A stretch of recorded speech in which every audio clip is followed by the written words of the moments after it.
ಎಂಟನೇ ದಿನವೂ Iran Israel ದಾಳಿ ಪ್ರತಿ ದಾಳಿ ಮುಂದುವರಿತಾ ಇದೆ. ಇರಾನ್ ಮಿಲಿಟರಿ ಮೂಲ ಸೌಕರ್ಯ ನೆಲೆ ಮೇಲೆ ದಾಳಿಯನ್ನ ಮಾಡಲಾಗಿದೆ. ಮೂಲ ಸೌಕರ್ಯ ನೆಲೆಗಳ ಮೇಲೆ ದಾಳಿಯನ್ನ ನಡೆಸಿದೆ ಇಸ್ರೇಲ್. ಸಫೇದ್ ರೋಡ್ ಪ್ರದೇಶದ ಕೈಗಾರಿಕಾ ಸಂಕೀರ್ಣವನ್ನ ಉಡೀಸ್ ಮಾಡಲಾಗಿದೆ. ಇರಾನಿನ ರಾಷ್ಟ್ರನಗರ ಟೆಹರಾನ್ ಉತ್ತರ ಭಾಗದಲ್ಲಿ ದಾಳಿಯನ್ನ ಮಾಡಲಾಗಿದೆ. ಇರಾನ್ ಗ್ರಾಮಾಂತರ ಪ್ರದೇಶ ಗುರಿಯಾಗಿಸಿಕೊಂಡು ಈ ಒಂದು ಅಟ್ಯಾಕ್ಸ್ ಅನ್ನ ಮಾಡಲಾಗ್ತಾ ಇದೆ. ನೋಡಿ, ಎಂಟನೇ ದಿನವೂ ಕೂಡ ಈ ಒಂದು ದಾಳಿ ಪ್ರತಿ ದಾಳಿ ಎಲ್ಲವೂ ಕೂಡ ನಡೀತಾ ಇರುವಂತದ್ದು. ಸಹಜವಾಗಿಯೇ ಯುದ್ಧ ನಿಲ್ಲುತ್ತಾ ಅನ್ನುವಂತ ಪ್ರಶ್ನೆಗಳ ನಡುವೆ ಇನ್ನಷ್ಟು ಬಿಗಡಾಯಿಸ್ತಾ ಇದೆ ಇಲ್ಲಿನ ಪರಿಸ್ಥಿತಿ. ಎಂಟನೇ ದಿನವೂ ಕೂಡ ಇರಾನ್ ಇಸ್ರೇಲ್ ದಾಳಿ ಪ್ರತಿ ದಾಳಿ ಮುಂದುವರಿತಾ ಇರೋದು. ಇರಾನ್ ಮಿಲಿಟರಿ ಮೂಲ ಸೌಕರ್ಯದ ನೆಲೆ ಮೇಲೇನೆ ದಾಳಿಯನ್ನ ಮಾಡಲಾಗಿದೆ. ಆತಂಕದ ವಾತಾವರಣ ದಿನದಿಂದ ದಿನಕ್ಕೆ ಹೆಚ್ಚಾಗ್ತಾ ಇದೆ.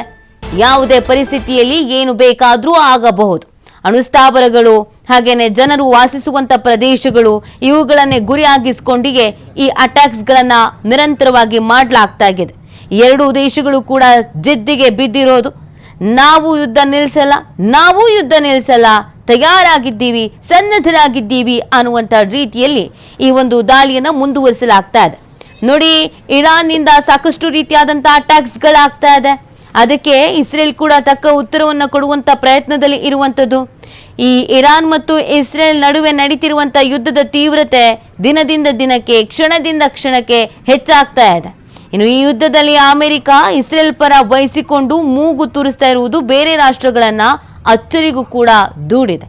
ಯಾವಾಗ ಏನಾಗುತ್ತೋ ಅನ್ನುವಂಥ ಪರಿಸ್ಥಿತಿ. ಅಮೆರಿಕ ಬೇರೆ ಎಂಟ್ರಿ ಆಗಿರೋದ್ರಿಂದ ಸಹಜವಾಗಿಯೇ ಒಂದಷ್ಟು ಆತಂಕಗಳಂತೂ ಇದ್ದೇ ಇದೆ.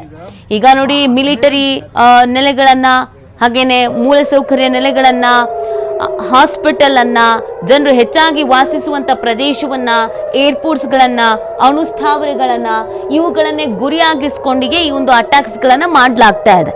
ಇದರಿಂದ ಸಾವು ನೋವಿನ ಸಂಖ್ಯೆ ಕೂಡ ಕ್ಷಣದಿಂದ ಕ್ಷಣಕ್ಕೆ, ದಿನದಿಂದ ದಿನಕ್ಕೆ ಹೆಚ್ಚಾಗ್ತಾ ಇದೆ. ಜನರೆಲ್ಲ ಆತಂಕಕ್ಕೆ ಒಳಗಾಗಿದ್ದಾರೆ. ಅಲ್ಲಿನ ಪ್ರಜೆಗಳೆಲ್ಲ ಬಂಕರ್ ಸೇರಿದ್ದಾರೆ. ಯಾವಾಗ ನೋಡಿದ್ರು ಸೈರನ್ಗಳ ಕೂಗಾಟ. ಇದರಿಂದ ಯಾವಾಗ ಯಾರ ಜೀವ ಹೋಗುತ್ತೋ, ಯಾವ ಬಿಲ್ಡಿಂಗ್ ಮೇಲೆ ಅಟ್ಯಾಕ್ ಆಗುತ್ತೋ ಅನ್ನುವಂಥ ಪರಿಸ್ಥಿತಿ. ಮಿಸೈಲ್ಗಳ ಅಟ್ಯಾಕ್ ನಿರಂತರವಾಗಿ ಆಗ್ತಾ ಇರೋದು.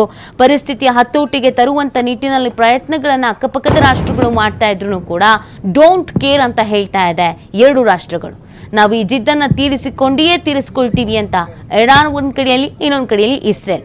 ಎರಡೂ ಕಡೆಯಿಂದಲೂ ಕೂಡ ದಾಳಿ ಮತ್ತು ಪ್ರತಿದಾಳಿ ಆಗ್ತಾ ಇದೆ. ಇದರ ಎಫೆಕ್ಟ್ ಕೇವಲ ಇವೆರಡು ದೇಶಕ್ಕೆ ಮಾತ್ರ ಅಲ್ಲ, ಭಾರತ ಸೇರಿದಂತೆ ಅಕ್ಕಪಕ್ಕದ ಬೇರೆ ಬೇರೆ ದೇಶಗಳಿಗೂ ಕೂಡ ಸಹಜವಾಗಿ ಸಮಸ್ಯೆಗಳಾಗ್ತಾ ಇದೆ. ಜಾಗತಿಕವಾಗಿ ಹಣದುಬ್ಬರ, ಬಂಗಾರದ ಬೆಲೆ, ಪೆಟ್ರೋಲ್ ಬೆಲೆ ಇದೆಲ್ಲದರ ಏರಿಕೆಯ ಜೊತೆಗೆ ಆಂತರಿಕವಾಗಿ ಕೂಡ ಒಂದಷ್ಟು ರೀತಿಯಾದಂಥ ಸಮಸ್ಯೆಗಳನ್ನ ಅಕ್ಕಪಕ್ಕದ ರಾಷ್ಟ್ರಗಳು ಎದುರಿಸಬೇಕಾದಂಥ ಪರಿಸ್ಥಿತಿ ಸದ್ಯಕ್ಕೆ ಇರುವಂಥದ್ದು. ಯಾವಾಗ ಇರಾನ್ ಮತ್ತು ಇಸ್ರೇಲ್ ತೊಡೆ ತಟ್ಟಿ ನಿಂತಿದ್ದಾವೋ ದಾಳಿ ಪ್ರತಿ ದಾಳಿ ಅಂತ ಪರಿಸ್ಥಿತಿ ಬಿಗಡಾಯಿಸ್ತಾ ಇದೆ.